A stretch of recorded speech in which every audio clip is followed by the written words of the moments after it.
El AK-47 fue diseñado como una respuesta del Mikhail Kalashnikov a la amenaza que representaba el Sturmgewehr 44 alemán, que era o fue considerado realmente el primer fusil de asalto del mundo, y que fue utilizado por las tropas nazis en 1943-44 hasta el fin de la guerra.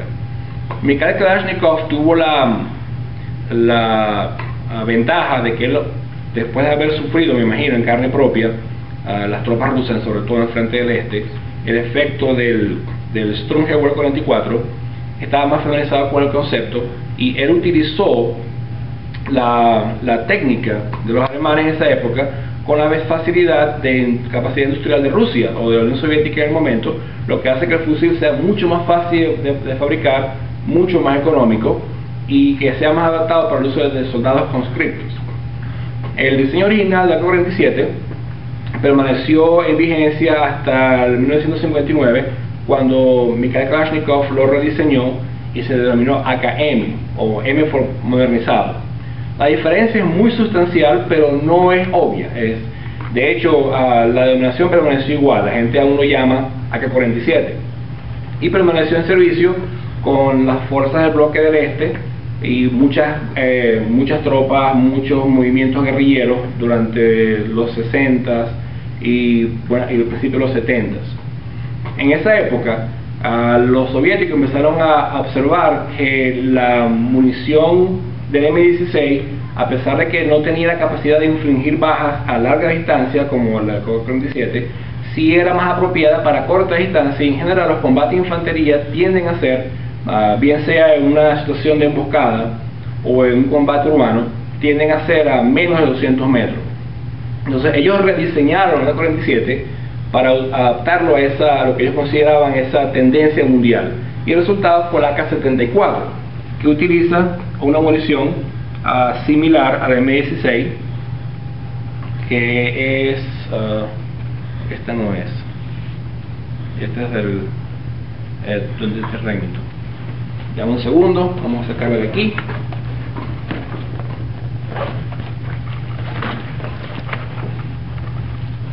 Esta es la munición del AK-74 en comparación.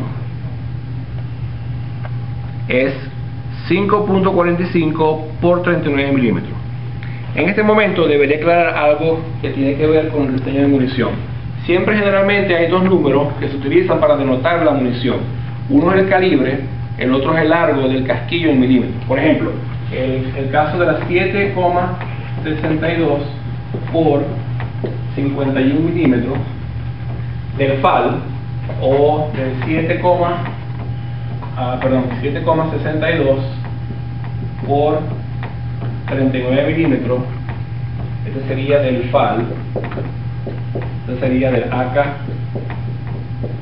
AK-103.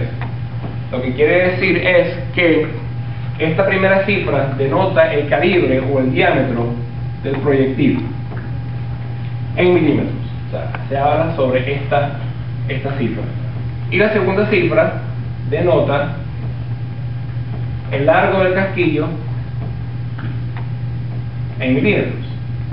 De forma que aun cuando dos armas tengan similar calibre, no pueden utilizarse en un fusil porque el tamaño del casquillo es diferente. La otra cosa es que esta cifra es nominal. En realidad, el calibre de la AK-103 es un poquito más grueso, 0.013 pulgadas, que la munición de FAL. Pero nominalmente sigue siendo denominado 7,62.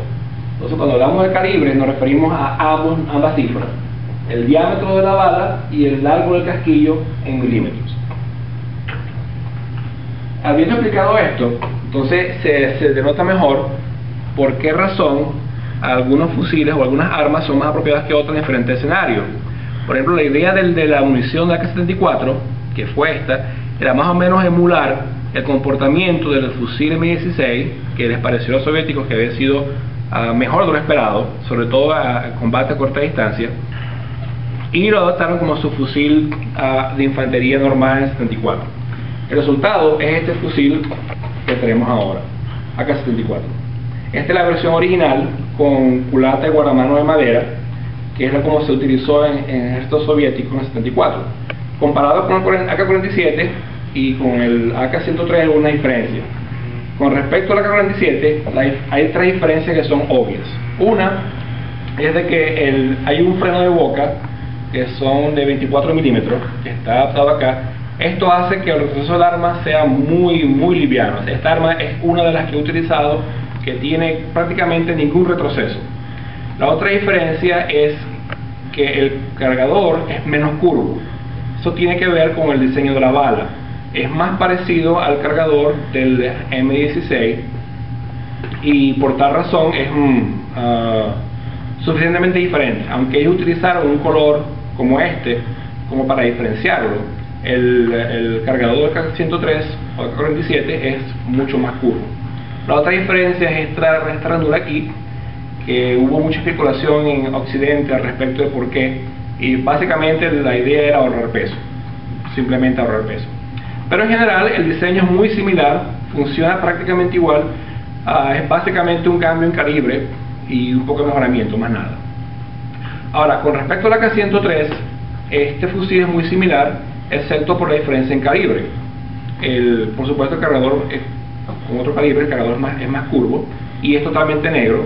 No utiliza madera, sino que es de material sintético, y la culata puede ser plegada hacia el lado izquierdo. En cuanto a lo demás en funcionamiento y diseño, es básicamente lo mismo. La forma de utilizarlo es, al principio aquí es seguro, luego el siguiente movimiento de la palanca hacia abajo es para fuego automático o ráfaga, y el siguiente o el último es para fuego semiautomático o tiro a tiro. Esta arma es solamente semiautomática. Por la ley aquí en Estados Unidos no puede utilizar, no todo el mundo puede utilizar armas full automáticas, pero sí semiautomática. No sé cómo funciona. Es el similar diseño. En cuanto a la comparación con el FAL, que fue el arma que fue a reemplazar, el AK-103 tiene ciertas ventajas. Es más corto que el FAL, por tal razón es mucho más fácil de manejar, es muy fácil llevar al pecho. En esta posición, por ejemplo, es muy sencillo, muy cómodo, pesa menos de 4 kilos, como 3 kilos y medio. El cargador tiene 30 balas en lugar de 20 del FAL, y por tal razón un soldado puede llevar mucho más munición que usualmente con el FAL. La carga básica típica son 100 balas.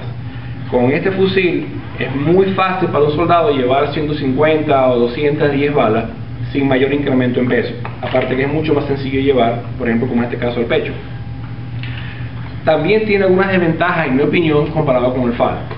La principal desventaja en mi opinión es que la línea de mira, que es la distancia entre la mira delantera y el alza, es relativamente corta. En el caso del FAL, esta está ubicada un poquito más atrás y esta está ubicado mucho más atrás aquí, en esta posición, lo cual hace que la línea de mira sea más larga. Una línea de mira más larga implica también que el fusil es naturalmente un poco más preciso. Es una desventaja en cuanto en mi opinión, que tiene el AK-103. La otra desventaja es que, a diferencia del FAL, el AK-103, ningún AK de la familia K-47, Kalashnikov, tiene un mecanismo que mantenga el fusil, el cerrojo, el conjunto móvil, hacia atrás cuando la última bala se dispara. De forma que no hay manera de saber, a menos que el soldado esté pendiente de cuántas balas ha disparado, de saber de que el fusil está vacío. En el caso del FAL, cuando la última bala se dispara, el conjunto móvil queda trancado hacia atrás. Entonces es muy fácil ver que me se van a acabar las balas, tengo que cambiar el cargador. No es el caso de ningún AK, 47 o 103 o ninguno. Aparte de eso, es una buena arma en mi opinión. Yo he utilizado esta varias veces y se dispara muy bien, tiene muy poco retroceso. Pero también esta AK-74 utiliza otro calibre que es más pequeño, menos poderoso, en mi opinión bastante bueno para corta distancia, hasta unos 200 metros. Con el caso del 7,62 por 39 de la AK-103, por lo que he observado, una precisión decente más allá de 300 metros es muy difícil, en parte por la munición menos potencia y en parte también por la línea de mira que sea más corta. Pero es algo muy confiable. Tú esto lo puedes llenar de barro, lo puedes ensuciar, lo puedes llenar lo que tú quieras y es mucho menos susceptible a sucio que el FAL. El FAL, si no lo mantienes limpio, especialmente en campaña, no te dura gran cosa. Este fusil aguanta bastante abuso. Puedes aplastarlo por un camión, puedes llenarlo de barro, lo que tú quieras, y muy probablemente le metes un cargador, metes la bala en la recámara y empiezas a disparar. Es muy confiable.